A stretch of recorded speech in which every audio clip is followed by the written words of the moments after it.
We are the UW-Madison Trackers, and this is a Makerspace People Counter device. The UW-Madison Makerspace asked us to develop a device to solve their current issue regarding staffing schedules. They want to ensure that they are well staffed at busy times of the day.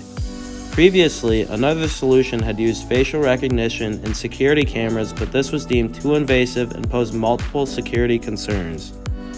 So, the Makerspace asked us to create a solution that was just as discreet, but was non-invasive, non-restrictive, and cost no more than $300. Tracking the movement of people has always been vital to governments, businesses, and industries across the globe, whether to optimize layouts, intersections, or staffing, like in the case of the Makerspace.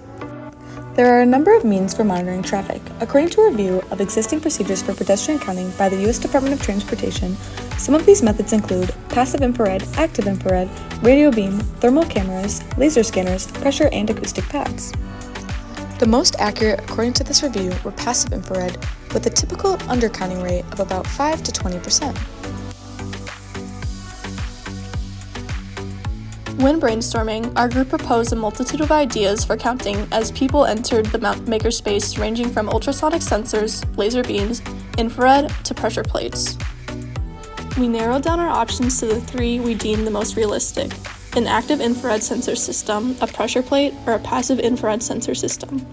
With the input of our client and fabrication assistant, we decided that the passive infrared sensor system would be the most affordable and effective solution. Hello, I'm Benjamin Geister. I'm Hank Hageman. And I'm Hannah Reed. And we are the Fab Team. Hello, I'm Emma Hellberg. I'm Jake Davis. I'm Pranay Tiwari. I'm Matt Davis. I'm Sadie Zertan, and we are The Coding and Electronics Team.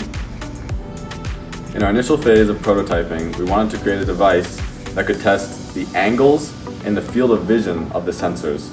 So we came up with this: a hinge joint with inserts to test the fields of view. Unfortunately, there are complications that the coding and electronic teams were facing. We were facing a multitude of issues with our infrared sensors. The two we initially purchased were not very functional. When we replaced the sensors with new sensors of a different brand, they continued to be dysfunctional. Eventually, with the help of a staff member of the Makerspace, we were able to get the sensors to function properly under very different conditions than initially planned. The sensors would now only work when they were positioned facing down a tunnel, specifically at this stage, 2 PVC pipes.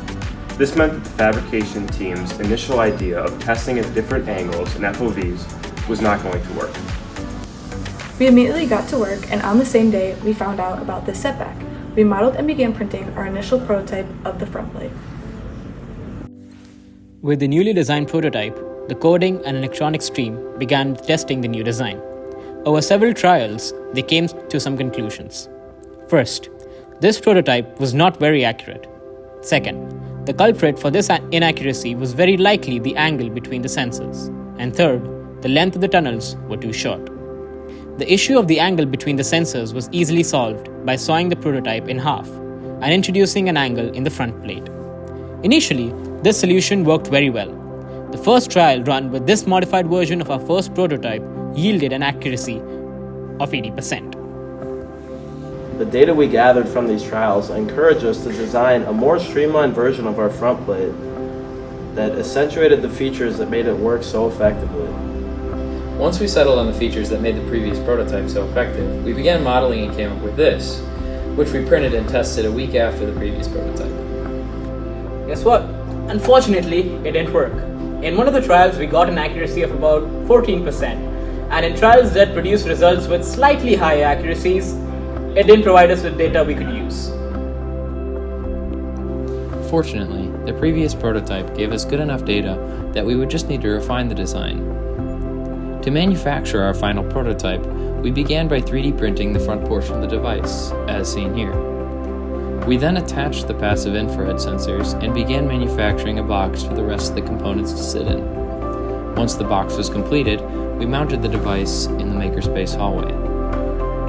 Once mounted, we began testing the device, and the data from the trials reflected the high accuracy of the previous prototype that it was modeled after.